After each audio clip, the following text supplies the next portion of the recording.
Hey, what's up, stock compounders? Brad here. So I'm going to do a Mohnish Pabrai highlights video, but I'm going to do it a little bit differently this time. In the past, when I've done these, it's often taken almost as long as the entire Pabrai talk and Q&A session.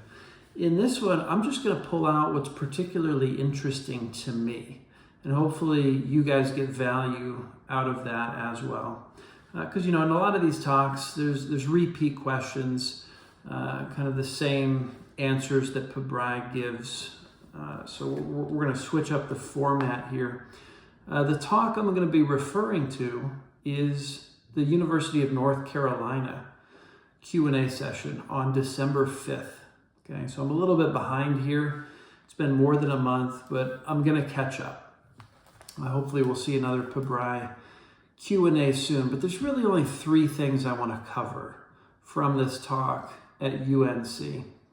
So he's asked, what would you look for if you were trying to identify another investment manager to invest with? And of course, Pabrai is an investment manager, so he has a unique perspective on this.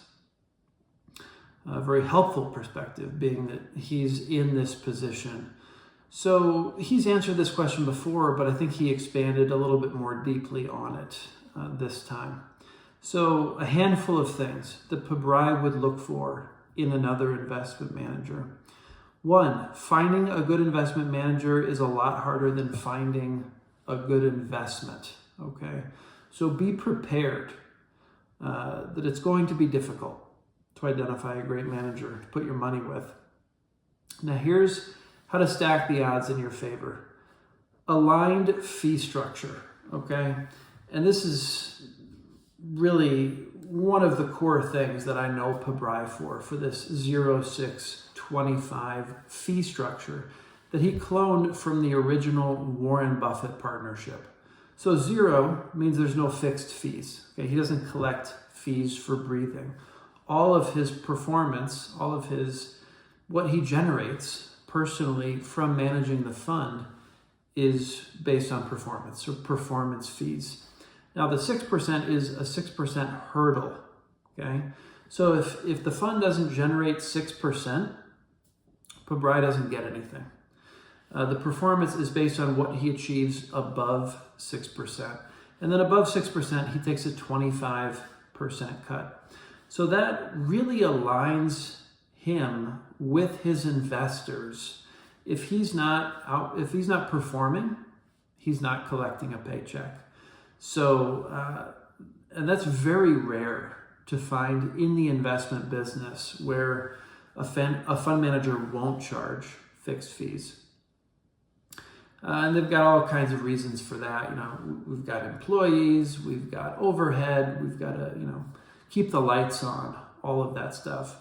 But Pabrai is kind of a one-man shop, at least in terms of selecting investments. He's basically a one-man shop.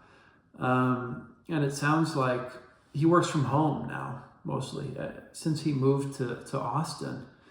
He doesn't really go into the office. It sounds like he still has an office. But you find out a lot of these things that funds are paying for aren't really necessary. So why are we paying managers those fixed fees? So that's number one, aligned fee structure. Number two, find a manager with a lot of skin in the game, okay? Ideally, the majority of their net worth is also invested in the fund alongside the dollars of the investors. So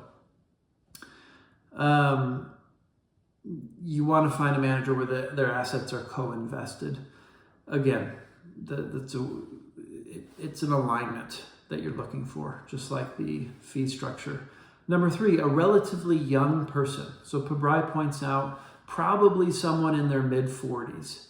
Why mid-40s? So, if it's somebody who has started investing right out of college, ideally before college, there's a long enough track record there. There's 20 plus years to see, okay, does this investor have what it takes to outperform, right? To beat the market, which is what we could be investing in if we weren't going to pick some fund manager. So it makes sense that that's the opportunity cost. That's where the money could be, very passively. So if a manager doesn't have a 20+ year track record of beating the market, why not just buy the market? But you also want a runway ahead. So if you're in your mid-40s, presumably, I think I looked up my life expectancy a few weeks ago, again, inspired by Mohnish Pabrai. And I'm supposed to live to 89 years old, okay, based on some of my personal habits, based on where I live. So, that's a long runway ahead. If you're in your mid-40s and you're going to live to almost 90, that's 45 years, hopefully, of compounding ahead. So that's what you want. You want a track record, you want a runway. That's number 3. Number 4, track record of what they've actually done. We just talked about that. 5, where do they go fishing? Okay.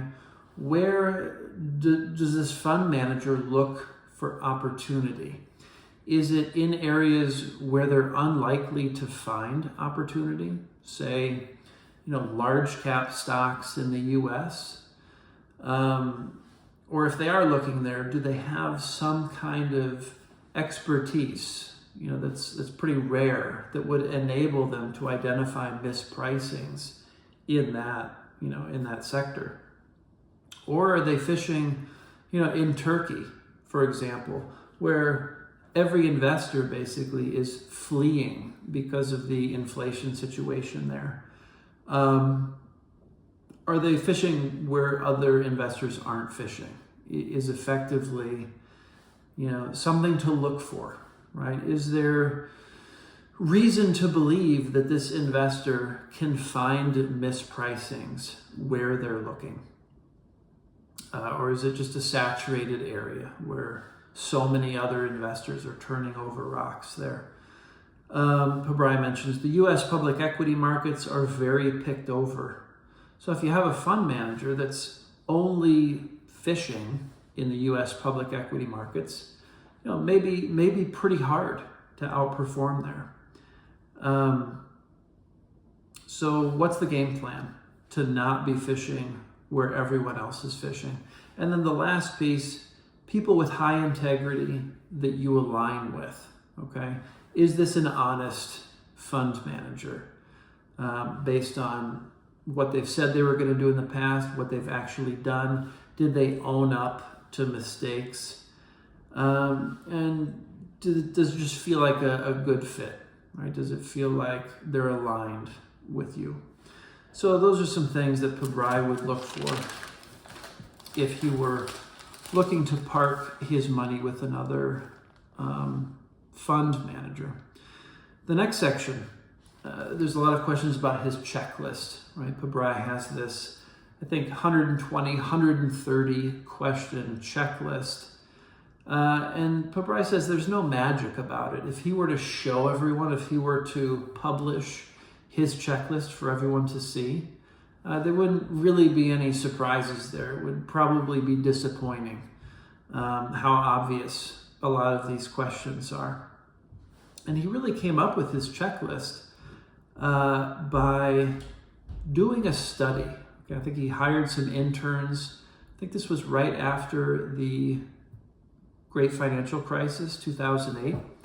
He hired some interns to try to identify where great investors had made investing mistakes. And what he wanted to figure out is, were there red flags when the investor made the investment that could have been avoided, right? That could have signaled, hey, maybe this isn't such a good idea to make this investment. So that's what he did. And there were some themes that emerged from that study. And he talks a little bit about when Buffett made the IBM investment, what was the thesis, what was visible at the time that was missed, right? And he talks about how IBM had published 5-year advanced guidance, right? What they saw unfolding in the next 5 years. And I guess Buffett put a lot of weight on, what the guidance was for the company from management.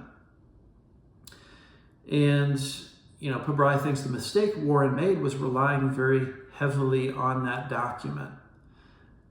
So, as opposed to some other developments that could have been identified with IBM, where there were red flags, right, with their business model and, moving forward, how easy things were going to be for them.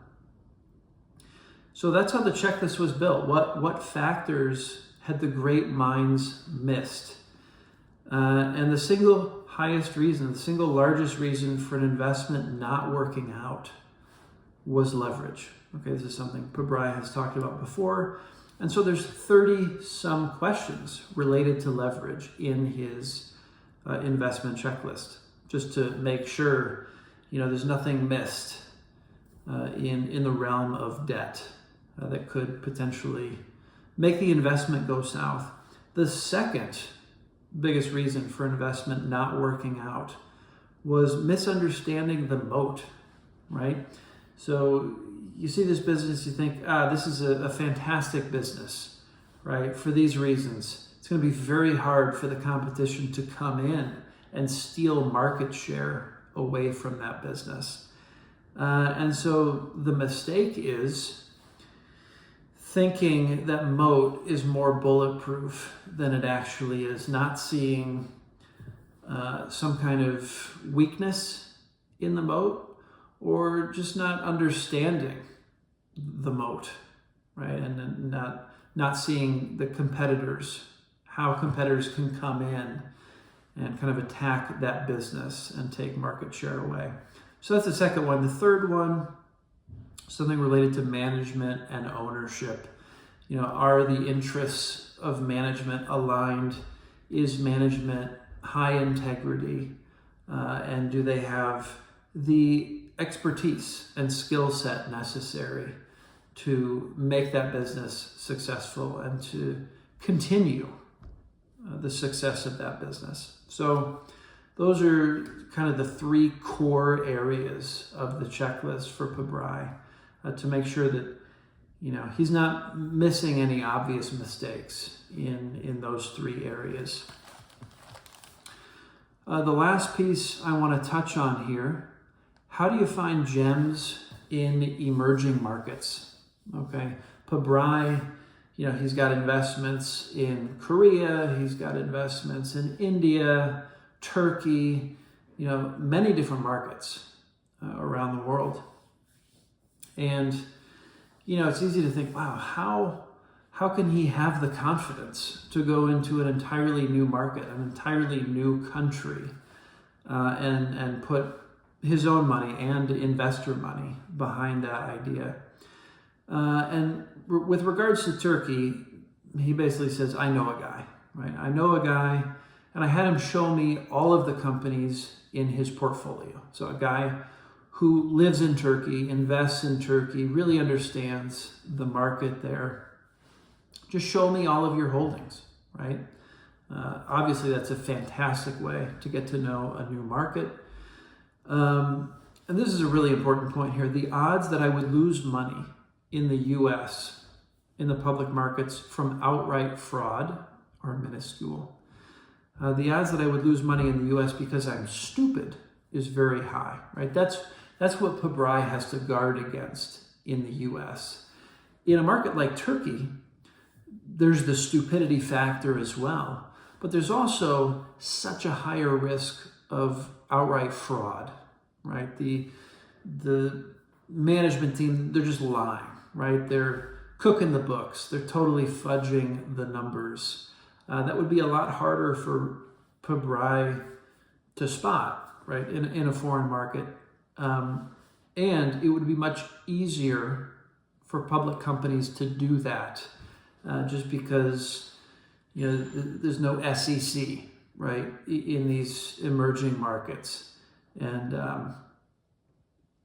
it's just not as tight in terms of regulation. So that's why whenever Pabrai goes into an emerging market, he really has to have connections there that can show him the ropes and help him really understand these businesses. When I go into places like Turkey, we have to first make sure we have eliminated fraud risk and governance risk. Then we tackle the stupidity risk. I would not have the wherewithal to go into a place like Turkey and just start running screens, okay? So you pull up Ticker, right? Identify, okay, I want to look at public companies in Turkey and run a bunch of screens for that. Pabrai, there's no way he would take that approach, trying to find investments in a place like Turkey.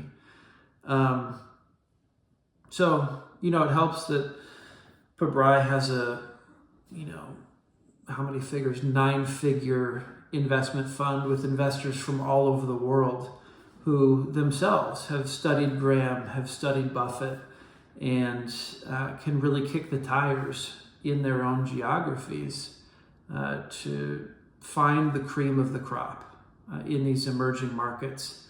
So they've done most of the heavy lifting there. Now Pabrai just has to kind of do a tour with them to all the different businesses they own. And it's a fantastic way to generate a list of companies to look at. So that's Pabrai's approach. And it makes a whole lot of sense. And we have the benefit of being able to see what Pabrai has bought in Turkey, right? So not only has it been through the filters of these investors in Turkey, it's been through Pabrai's filters as well. So you got companies like Races, TAV Airports.